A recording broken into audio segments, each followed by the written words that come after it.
The wind howled outside my window, sending chills down my spine as I glanced at the clock. It was nearly midnight, and the snowstorm had been raging for hours. I had just pulled the blanket over my legs, ready to settle in for the night, when the doorbell rang. My heart skipped a beat, the sound piercing the stillness of the house. No one ever came by this late. I hurried to the door, wondering who could be out in this weather. As I reached for the handle, my hands trembled, an unease settling in my stomach. I pulled the door open, and what I saw made my blood run cold. Standing there, shivering in the snow, was my 7-year-old granddaughter, Mary, barefoot and dressed in nothing but her thin nightgown.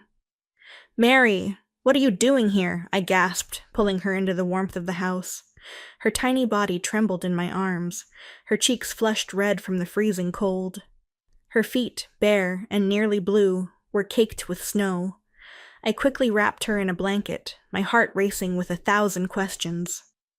"Where are your shoes? Why are you out here?" Mary didn't answer at first, her wide eyes staring up at me, filled with fear. "Granny," she whispered, her voice shaky. I was cold." Her words were barely audible, but the fear in her voice was unmistakable. What had happened to this sweet girl, and why had she come to me in the middle of the night? I quickly rushed her to the bathroom, drawing a warm bath to thaw her frozen limbs. My mind raced as I tried to make sense of the situation.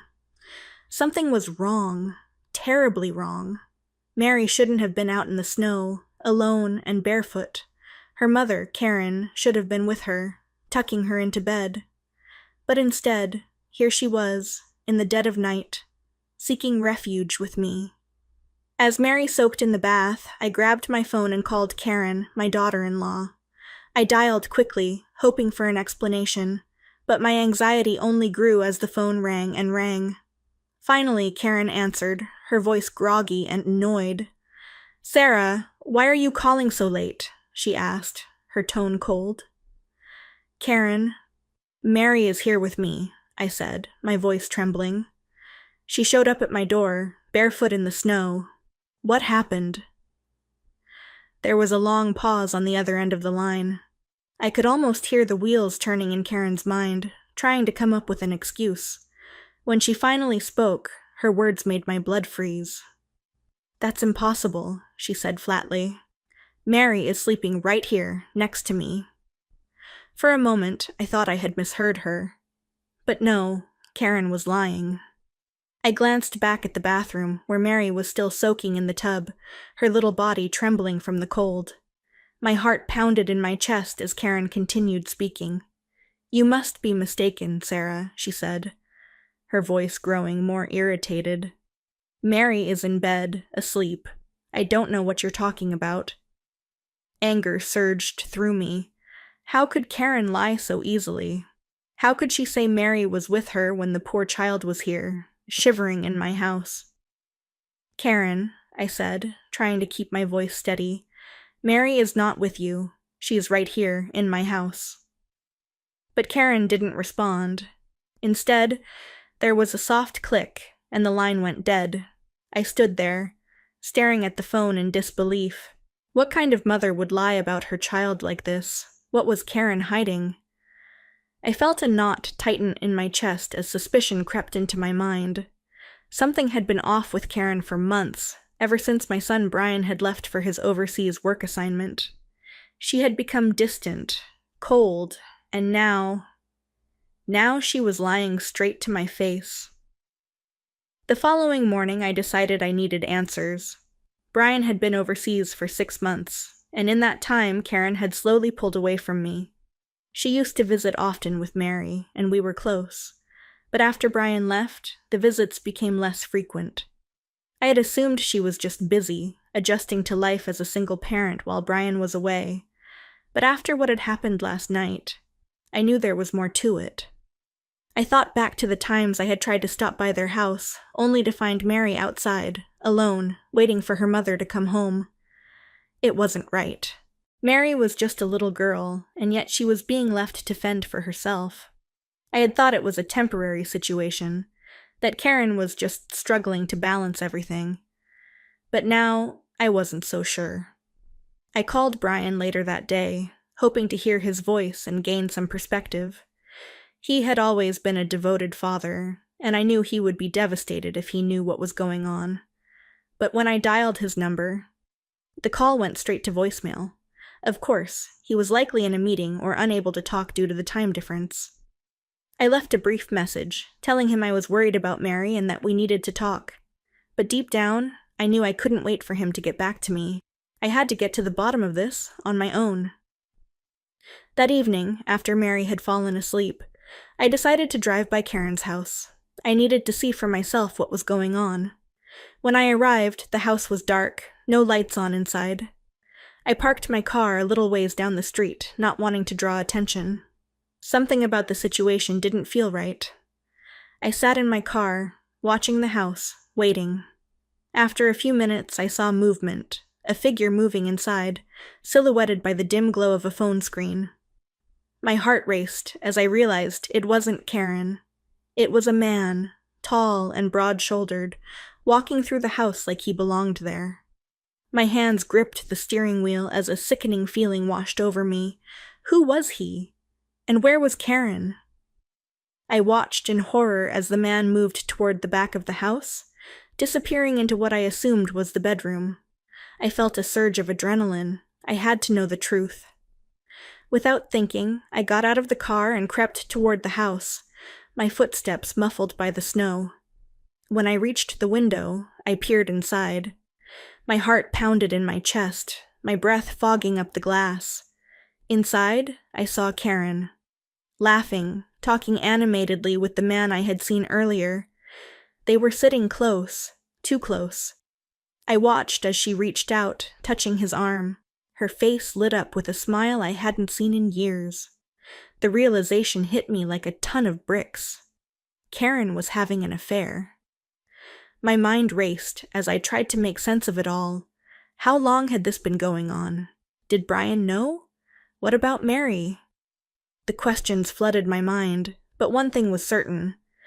Karen had been neglecting Mary because of this man. She had been leaving her daughter alone so she could be with him. My hands shook as I pulled out my phone and snapped a few pictures. I needed proof. I couldn't confront her, not yet. I needed to think, to figure out what to do. I drove home in a daze, my mind spinning with everything I had seen. Karen's betrayal felt like a punch to the gut, not just to me, but to Brian and Mary. How could she be so selfish?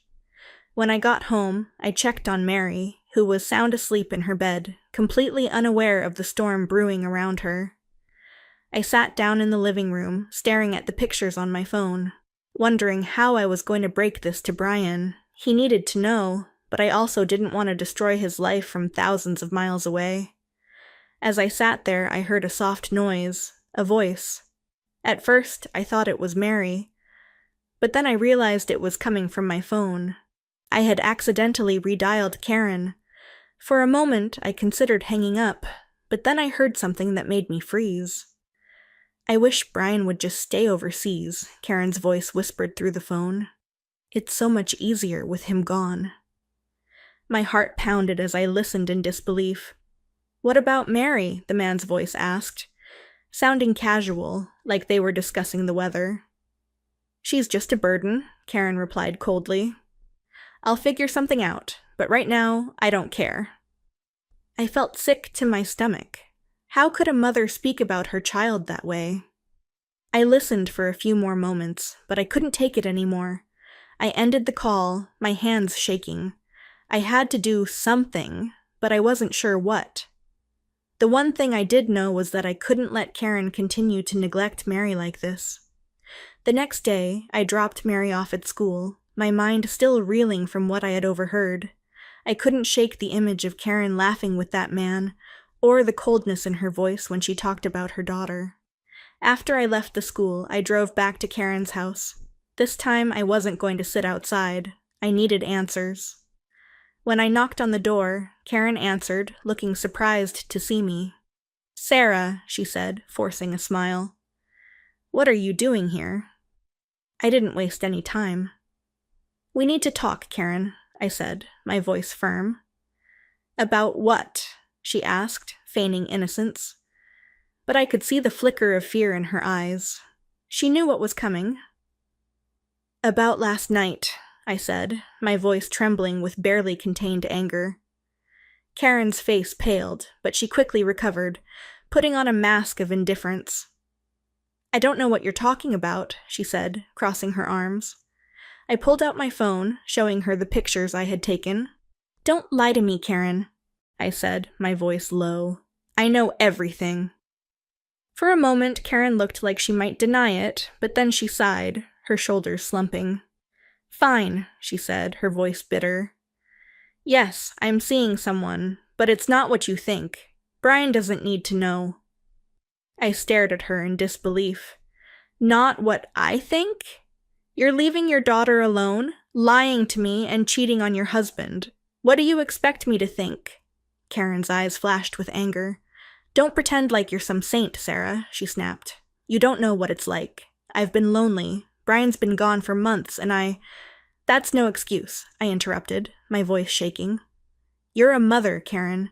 You should be putting Mary first, but instead, you're treating her like a burden. Karen rolled her eyes, clearly uninterested in my lecture. I don't need this, she muttered, turning away. Just stay out of my business, Sarah.